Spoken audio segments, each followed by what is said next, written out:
साथियों, आप सभी का प्रकाश की राहत चैनल में स्वागत है। साथियों, आज आपको 26 अगस्त 1998 में जो मानवर काशीराम ने भाषण दिया था, उसके कुछ अंशों पर प्रकाश डालूंगा। मानवर काशीराम ने 26 अगस्त 1998 को जो हरिद्वार में 1987 का उपचुनाव संसद का हुआ था, मेंबर ऑफ पार्लियामेंट का हुआ था, उसका जिक्र करते हुए कहते हैं कि जनता पार्टी के उम्मीदवार रामविलास पासवान थे और इनको चुनाव लड़ा रहे थे चंद्रशेखर सिंह और रामकृष्ण हेगड़े आदि लोग, जबकि कांग्रेस पार्टी के उम्मीदवार राम सिंह गृह मंत्री थे और बसपा की तरफ से उम्मीदवार बहन सुश्री मायावती जी थी। चुनाव परिणाम के विषय में मानवर काशीराम बताते हैं कि जब चुनाव परिणाम घोषित हुआ तो रामविलास पासवान को मात्र 32,000 वोट मिले और कांग्रेस के उम्मीदवार राम सिंह को 1,49,000 वोट मिले, जबकि बसपा के प्रत्याशी बहन मायावती को 1,36,000 वोट मिले। इससे स्पष्ट है, साफ तौर पर जाहिर है कि 1987 में उपचुनाव में बसपा सेकंड नंबर पर थी, मात्र 13,000 वोट कम थे। उसका कारण मानवर काशीराम बताते हैं कि हमारे पास चुनाव लड़ने के लिए मात्र 87,000 रुपये थे, जबकि जनता दल और कांग्रेस ने करोड़ों रुपए चुनाव प्रचार में खर्च किया था। यदि 13,000 रुपये और हमारे पास होते, मानवर काशीराम कह रहे हैं कि ये 13,000 रुपये और हमारे पास होते तो हम वो चुनाव जीत लेते। मानवर काशीराम वोटों का जातीय समीकरण पर विशेष ध्यान देते थे और उसके हिसाब से वो अपना उम्मीदवार चयनित करते थे। मानवर काशीराम का कहना था कि उत्तर प्रदेश और पंजाब में चमार या जाटों 18% हैं, जबकि यादव, कुर्मी और लोथ ये तीनों मिलाकर 18% है तथा मुस्लिम आबादी भी करीब 18% है।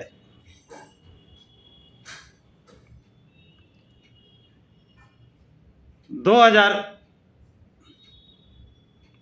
2019 के चुनाव में अथवा 2017 के चुनाव में बसपा का वोट बैंक 22% से ऊपर था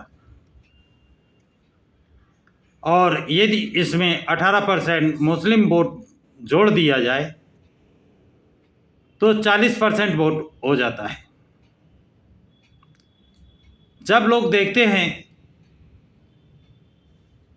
कि अनुसूचित जाति के लोग और मुस्लिम एक मंच पे आ गए हैं, चुनाव जीतेंगे तो उन लोगों के अंदर एक भावना जागृत होती है, क्यों न जिताऊ कैंडिडेट को वोट दें। ये मेरा मानना है कि ऐसी स्थिति में करीब 15 से 20% ओबीसी का वोट इस संगठन को आ जाता है।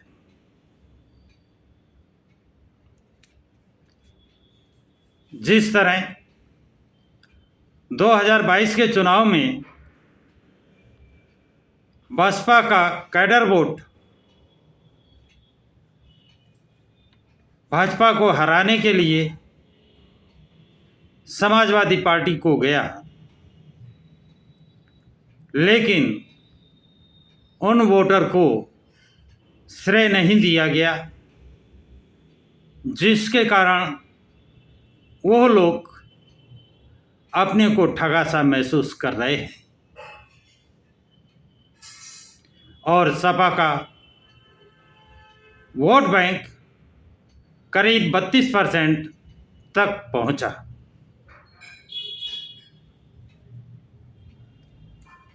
और सपा ने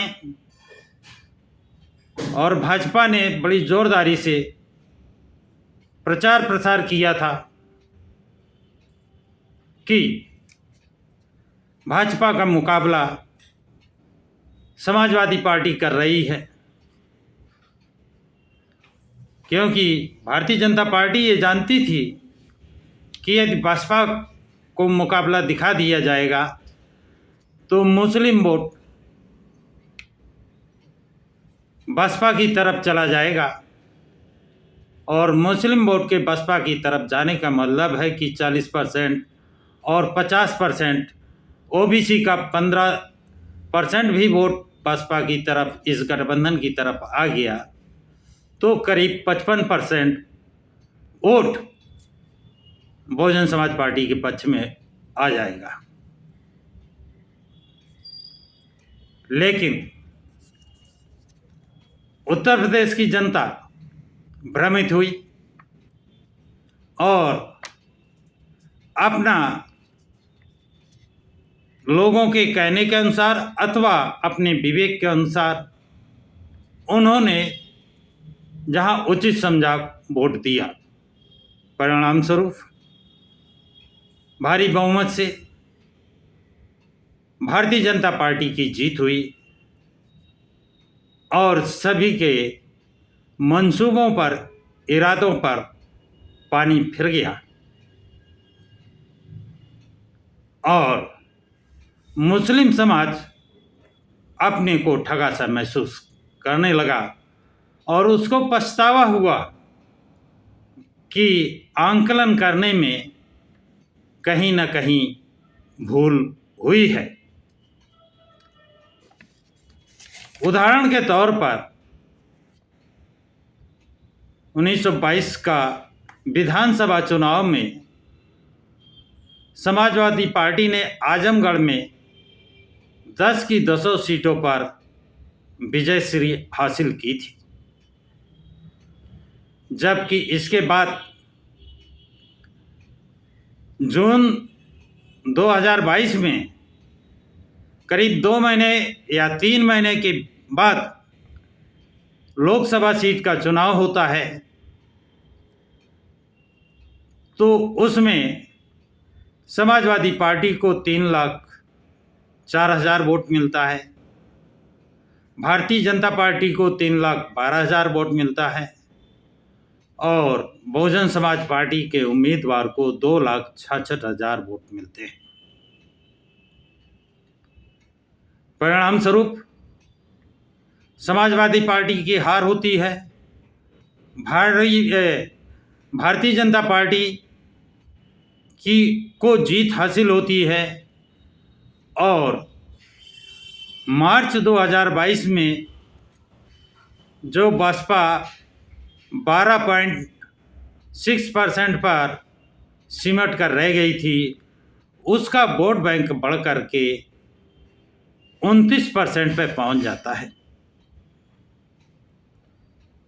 इससे लगता है कि लोगों का झुकाव, रुझान और मन बसपा पार्टी की तरफ बढ़ा है, क्योंकि अब लोग ऐसा महसूस कर रहे हैं कि भारतीय जनता पार्टी का मुकाबला अगर कोई कर सकता है तो वो अम्बेडकरवादी लोग ही कर सकते हैं।